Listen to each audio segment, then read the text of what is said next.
Oyiserwe ne Night Maska ow'emyaka 50 y'obukuru kandi we n'omushaija w'omwisire babire bina abana 9 okurugerera hari Tayi Ramadhan or Divisional Police Commander wa Bwera okwitwa kw'omukazi ogu kurugirira ha butabanguko bw'omumaka. Retired police officer we found out that there was a murder and we realized that it is a domestic violence which had been in this family. DPC nashoborera ngo bwanyuma y'obutabanguko kubaho omugenzi akataho wabo konka kwagarukire kwakira ebintu bye nukwe kumwita.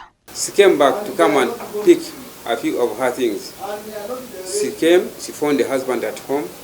She greeted the husband and entered the bedroom to pick a few of her belongings.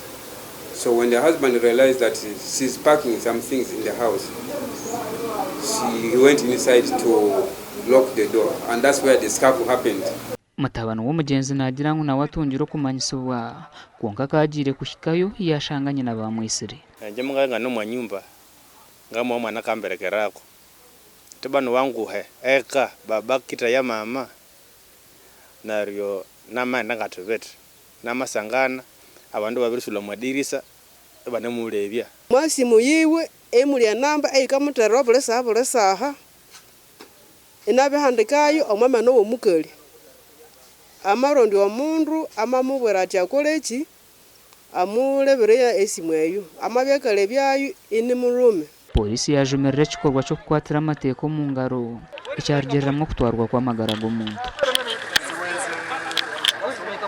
We might, as human beings, we might have differences between ourselves, but the best way to do them is always to sit down.